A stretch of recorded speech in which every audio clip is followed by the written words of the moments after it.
Arif punya sini gagap seboda, hula rabanan. Ibidem mana makan gagap saja. Batana fi mare tangke hula rabanan mesun orine ban.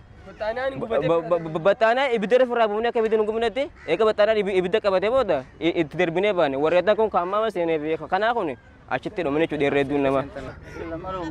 Kawe hamba khaysa haydi itrukase jole akas la fute dur andar bille gode bombitan. Bombi adrukate ga jolle ti firashin hunde daradir ridamini ibiddi kabate tambo. Ar hun summin mana gutedi jolle nu khamte gala iyinsaw de dabdela fado ititat. Dhaabbanni qabiinsa mirga namoomaaf falmu Human Rights Watch waa'ee lammiilee Itoophiyaa Yemen gidduu gala turmaata baqattootaatti dhuman ilaalchisee ibsa baaseera.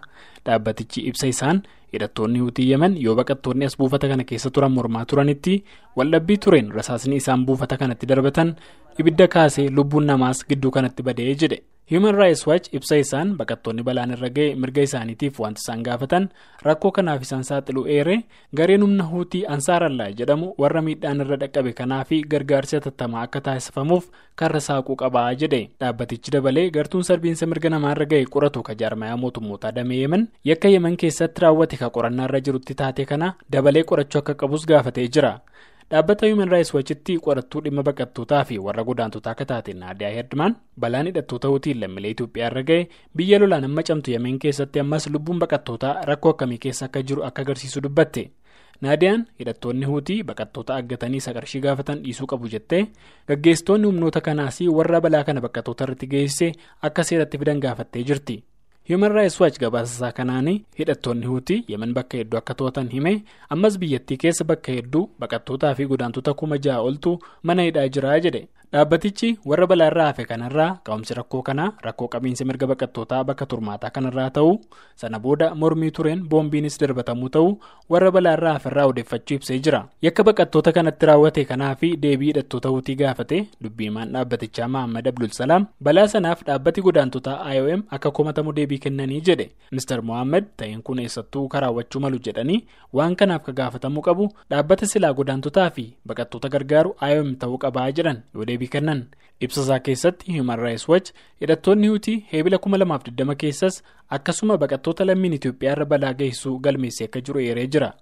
Dhuma irrattis Human Rights Watch hidhattoonni kun lammiilee Itoophiyaa manneetiidhaa Yemen keessa jiran kaanis biyya isaanitti deebisuuf mootummaa Itoophiyaa duukallee marii akka godhan gaafate. Balaa torbee sanbata darbee mudate kanaanis gaggeessaan dhaabbata godaantotaa IOM Antooniyoo Viitoriinoo gaddatti dhaga'ame ibsanii turan. Mr. Antooniyoon baqattootaa fi godaantota hidhuun gocha balaaleffamuu qabu akka ta'e eeranii dhaabbanni isaan gaggeessan IOM lammiilee Itoophiyaa balaa kanaan miidhaman kanaaf gargaarsa yaalaa taasisaa jiraachuu dubbatan.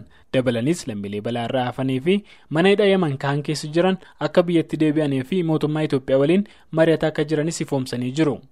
Lammiileen Itoophiyaa Yemenitti dheengadda du'an garuu ammas lakkoofsi isaanii hin beekamu. Jiraataan magaalaa sanaa takka dheengadda aangawoonni biyyattii warra balaa kanaan du'eef sirna awwaalaa gaggeessanii jiru jedhan. Jiraataan kun lakkoofsi namoota du'anii hedduu ta'uu eeranii kan sirna awwaalaa gaggeeffameef garuu namoota 43 qofaadha jedhan. Waliigalatti namoota 43 siin jaan. Suni kijiba dhugaarraa fagaate namoota 45 miti namni Oromoo ka du'e yoo xiqqaate nama 250 ka ga'u jechuudha. Ijoolleen achi keessa waadame namni.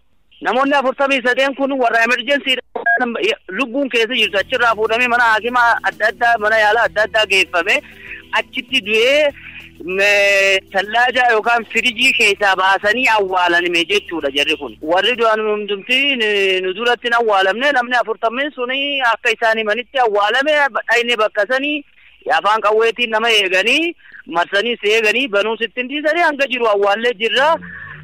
Namoota kaan galgaluma san warra gubatee cilee ta'ee jira. Warra cilee ta'e kan ammoo ifuma fuudhanii dhabamsiisan jechuudha. Wanni uummanni Oromoo hula waajjira UNHCR duratti bahanii gaafachaa jiranis kanuma. Namoonni awwaalaman sun eenyummaan isaanii kan adda ba'ee jiru jira? Nam tokko adda ba'ee hin jiru. Osoo nuti eenyummaa isaanii adda baafannaa namuu nama isaa itti barbaannaa fuulli isaanii gubatee jira.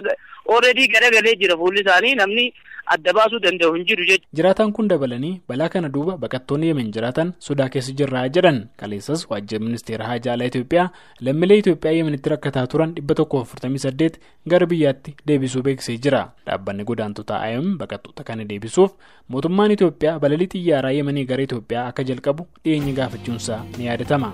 Gabaasa Sagalee Ameerikaaf Galmuu Daawit, Naayiroobii.